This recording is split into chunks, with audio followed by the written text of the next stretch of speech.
Hello everyone, I welcome you to school C, India's first online school. मेरा नाम है अमृत कौर पिलानिया और मैं हूँ आपकी हिस्ट्री टीचर। हम कंटिन्यू करेंगे क्लास 7th हिस्ट्री का चैप्टर 2। पढ़ेंगे कि कैसे चोलास जो है वो पावरफुल होते हैं, कैसे रूल में आते हैं, वो अपना राज्य स्थापित करते हैं। फ्रॉम उरैयूर टू थंजावर, इसके बारे में पढ़ लेते हैं। How did the Cholas rise to power, कैसे चोलास पावरफुल हुए भाई। A minor chiefly family known as the Muttaraiyar held power in the Kaveri delta. अब क्या है कि यहाँ पे मैप में देखिए, ये है आपकी कावेरी नदी, यहाँ से आ रही है ना ये। इसने यहाँ पे आके बना लिया अपना डेल्टा। डेल्टा क्या होता है? कोई भी रिवर जब किसी ओशन या सी से मिलती है तो वो वहां पे बहुत चौड़ा सा अपना एक मुंह बना लेती है, जिसको हम कहते हैं डेल्टा। अब डेल्टा आ गया तो बता दो, दुनिया का सबसे लार्जेस्ट डेल्टा कौन सा है? दुनिया का लार्जेस्ट डेल्टा है सुंदरबन डेल्टा। कौन से स्टेट में है ये वैसे तो बांग्लादेश में है, लेकिन ये कोलकाता कह रही हूँ, ये वैसे वेस्ट बंगाल में भी है। ओके। और यहाँ पे सुंदरबन डेल्टा में सुंदरी पेड़ लगते हैं। एक ट्री की वैरायटी है जिसको हम सुंदरी कहते हैं। यहाँ पे टाइगर्स भी, रॉयल बंगाल टाइगर भी रहते हैं। बहुत फेमस है ये जगह रॉयल बंगाल टाइगर्स के लिए। अब वापस आते हैं टॉपिक पे। तो कावेरी नदी जो यहाँ पे डेल्टा बनाती है, वहां पर एक बहुत इन्फ्लुएंशियल फैमिली थी जिसका नाम था मुट्टरैयार। और ये मुट्टरैयार जो फैमिली है, ये पल्लव जो राजा हुए हैं, पल्लव जो शासक हुए हैं, उनके अंडर काम करती थी ये वाली जो फैमिली है मुट्टरैयार वाली। ये सबॉर्डिनेट थे पल्लवास के। और पल्लवास का सेंटर ऑफ रूल कहाँ था? कांचीपुरम में। अब कांचीपुरम आ गया तो बता दो कांचीपुरम किस रीजन से फेमस है। कांचीपुरम एक स्पेशल सिल्क की वैरायटी की साड़ीज के लिए फेमस है, जिसको हम कहते हैं कांचीपुरम सिल्क। क्या कहते हैं? कांचीपुरम सिल्क। आप बुक अगर साथ में लेकर बैठे हैं ना, तो ये इंपॉर्टेंट न्यूज आप नोट कर लीजिए। तो होता ये है कि विजयलया, जो कि बहुत पुराना एक चोला परिवार का एक सदस्य था, उसने उरैयूर में ये जो फैमिली थी मुट्टरैयार वाली, इसको हराकर कावेरी डेल्टा पर अपना आधिपत्य स्थापित किया।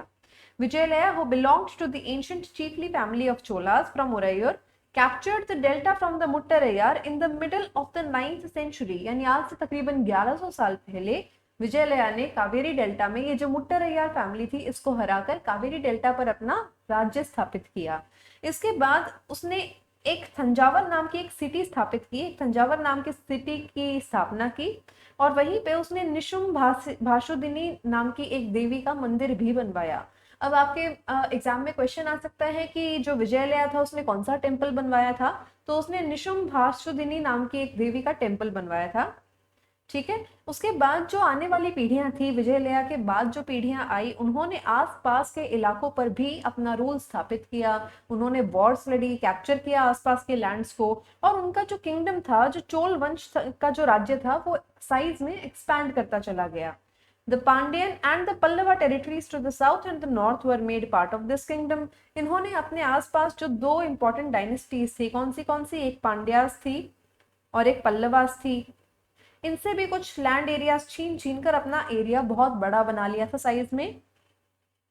उसके बाद आते हैं इनके एक वेरी वेरी इंपॉर्टेंट रूलर, जिनका नाम है Rajaraja one.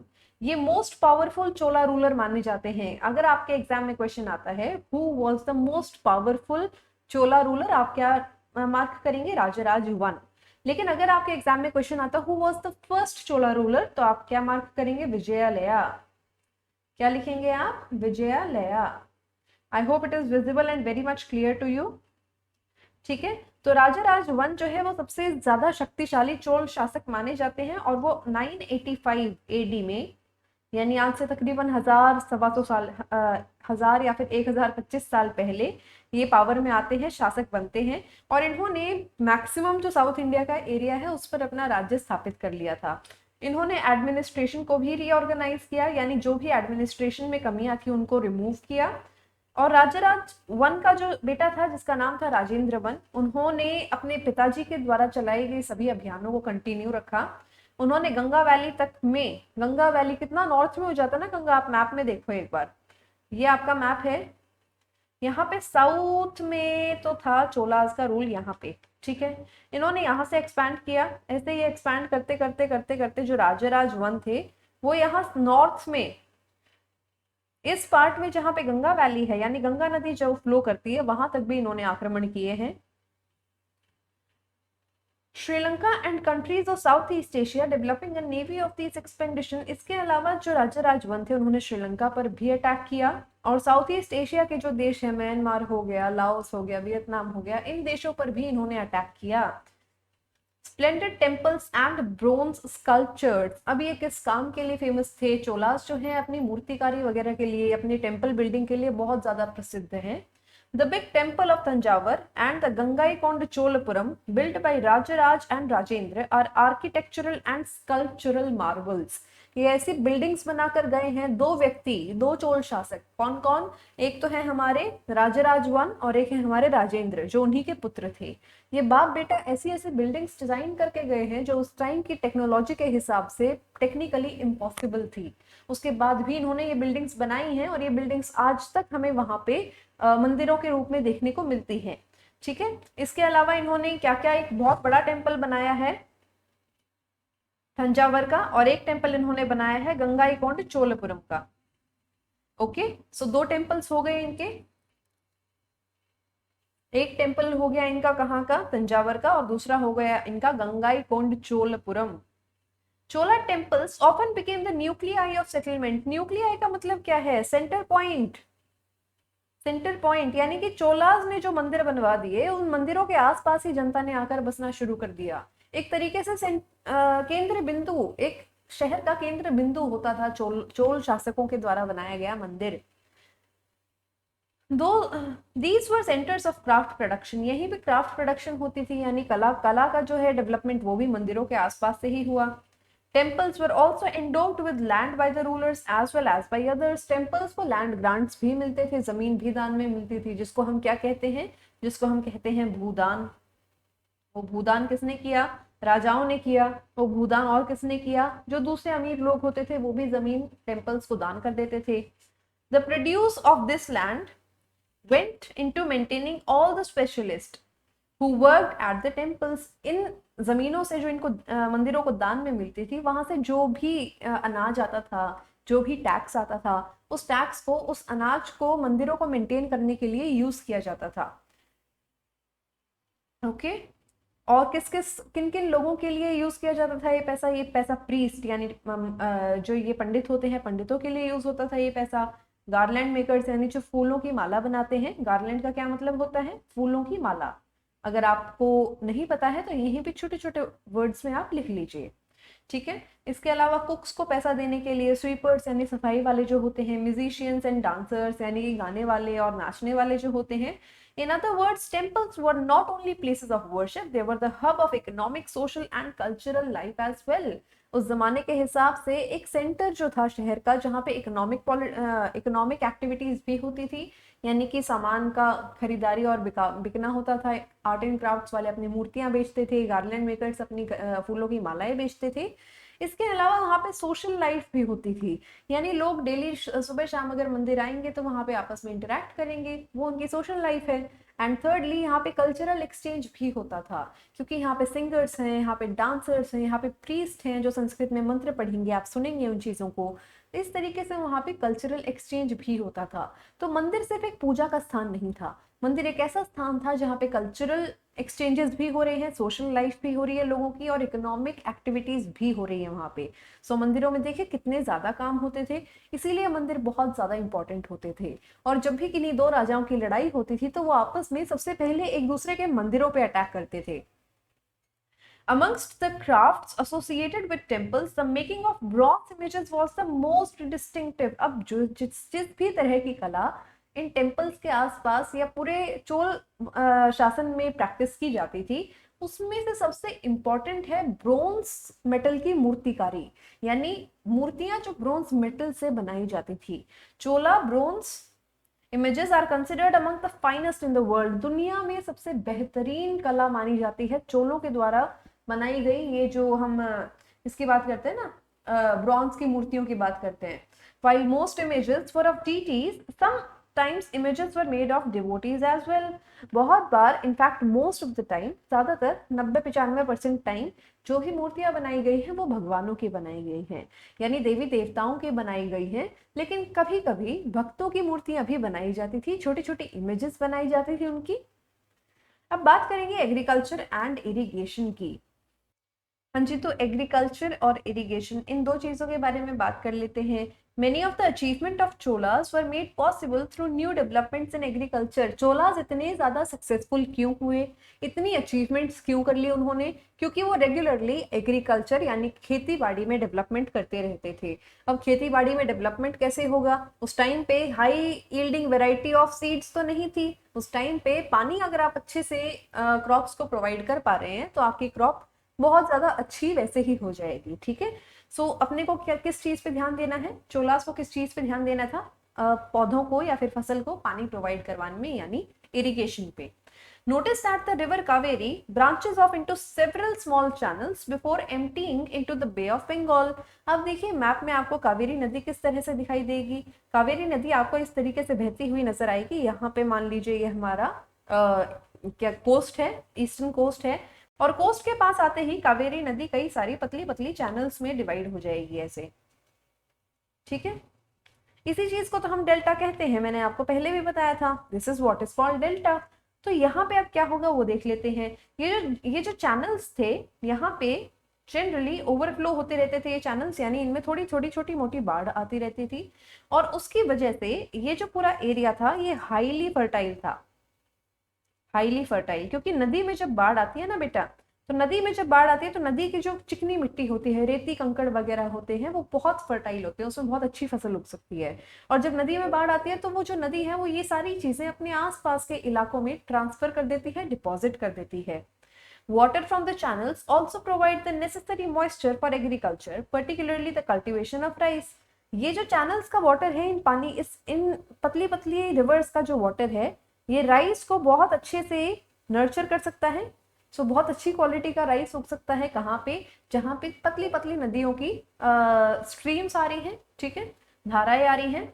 Although agriculture had developed earlier in other parts of Tamil Nadu, it was only from the 5th and 6th century that this area was opened up for large scale cultivation. Agriculture तो वैसे develop हो ही रहा था तमिलनाडु में, लेकिन तकरीबन 5th-6th century के आसपास, यानी आज से 1500 या फिर 1400 साल पहले, इतने टाइम में ही यहाँ पे लार्ज स्केल एग्रीकल्चर स्टार्ट हुआ है तमिलनाडु में। लार्ज स्केल एग्रीकल्चर आज से तकरीबन 1300-1400 ईयर्स पहले ही स्टार्ट हुआ है। Forest had to be cleared in some regions, बहुत घने घने जंगलों को साफ करना था सबसे पहले। लैंड को लेवल करना था, यानी एक सार करना था, एक लेवल पे लाना था, तभी उसमें फसल उग सकती है। उबड़ खाबड़ जमीन में तो फसल नहीं उग सकती ना।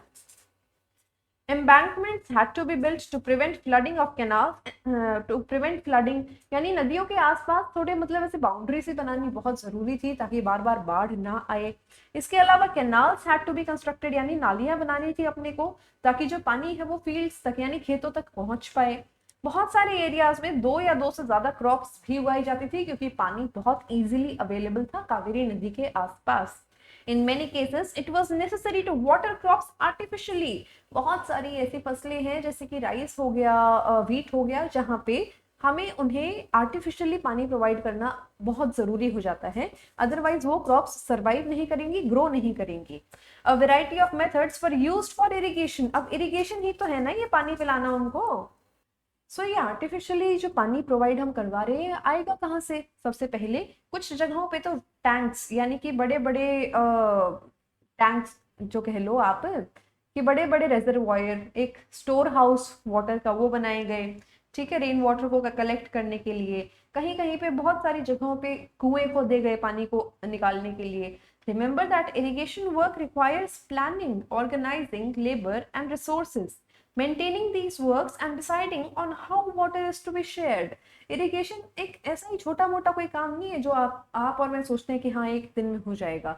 उसके लिए बहुत प्लानिंग चाहिए, कौन सी नदी को कौन से चैनल से जोड़ना है, कहाँ पे गड्ढा खोदना है, कहाँ पे नाली खोदनी है, कौन सी जमीन तक पानी पहुंचाना है, कब कब पानी पहुंचाना है, ये सारी बातें डिसाइड करने के बाद ही नालियां बनती हैं और इरिगेशन होता है। Most of the rulers as well as people living in villages took an active interest in these activities. Maximum of the time, क्योंकि एग्रीकल्चर है तो सब कुछ है। अगर आप खाना नहीं खा पाएंगे तो आप कुछ भी और नहीं कर पाएंगे। सो एग्रीकल्चर के लिए सबसे इम्पोर्टेंट चीज क्या है? इरिगेशन। इसीलिए जो राजा था वो भी इसमें कुछ खास इंटरेस्ट लेता था, और जो जनता थी वो भी इसमें स्पेशल इंटरेस्ट के साथ पार्टिसिपेट करती थी। अब पढ़ लेते हैं कि एडमिनिस्ट्रेशन कैसे था उस एम्पायर का, चोलास एडमिनिस्ट्रेशन कैसे करते थे वो देख लेते हैं।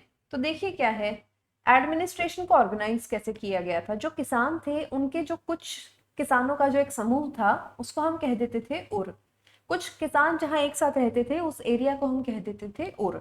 ठीक है, वो उरो उर एकदम से डेवलप हुए जब इरिगेशन डेवलप हुआ, क्योंकि किसानों का एक तरीके से आप समझ लीजिए जो विलेज है उसको इन लोगों ने कह दिया उर, विलेज को ही इन्होंने कह दिया उर। ठीक है, अब विलेज किस चीज का बना हुआ है? किसानों का बना हुआ है, फार्मर्स का बना हुआ है ना विलेज। तो उर किस चीज का बना हुआ होगा? फार्मर्स का। अब अगर इरिगेशन अच्छा होगा, खेतों में फसलों में पानी अच्छे से जाएगा, फसल अच्छी होगी, तो उससे डायरेक्टली किसको फायदा होगा? डायरेक्टली उससे फायदा होगा फार्मर्स को। इसी कारण से हम कहते हैं कि उर जो है वो डेवलप हुए इरिगेशन की वजह से। ड्यू टू इरिगेशन उर बिकेम प्रॉस्पेरस। समझे? अगर ये पॉइंट समझ में आ गया तो आगे बात करते हैं। Groups of such villages form the larger units called Nadu. बहुत सारे उर यानी कि ये जो विलेजेस हैं ये मिलकर क्या बनाएंगे? बहुत सारे उर मिलकर बनाएंगे नाडू। या फिर जैसे आज के दिन बहुत सारे उर मिलकर एक, बहुत सारे विलेजेस मिलकर एक डिस्ट्रिक्ट बनाते हैं ना, इसी तरह से उस जमाने में नाडू क्या था? इक्विवेलेंट था आज के जमाने के डिस्ट्रिक्ट के। Okay, the village council and the Nadu performed several administrative functions including dispensing justice and collecting taxes. Village council बोले तो जैसे आज के दिन हम पंचायत को देखते हैं, ऐसे ही उस टाइम पे विलेज काउंसिल हुआ करती थी। सो जो विलेज काउंसिल थी वो नाडू के साथ मिलकर, यानी पूरे जो ये किसानों के गांव हैं इनके साथ मिलकर कुछ डिसीजंस लेती थी, इंपॉर्टेंट डिसीजंस, जिसमें वो एडमिनिस्ट्रेटिव फंक्शंस का भी निर्वाह करती थी, और वो जस्टिस भी देती थी। अगर मान लीजिए कोई क्राइम हो गया है उसका डिसीजन भी वही लोग लेते थे। इसके अलावा टैक्सेस भी वही लोग कलेक्ट करते थे, जो विलेज काउंसिल थी वो वाले लोग। ठीक है, rich peasants of the Vellala caste. ये वेल्लल्ला कास्ट काफी इंपॉर्टेंट कास्ट हुआ करती थी उस जमाने में। इसके जो बहुत अमीर ये किसान वर्ग के लोग होते थे, वेल्लल्ला कास्ट के जो कुछ ज्यादा ही अमीर किसान होते थे, उनको काफी पावर दे देते थे चोल शासक खुद ही।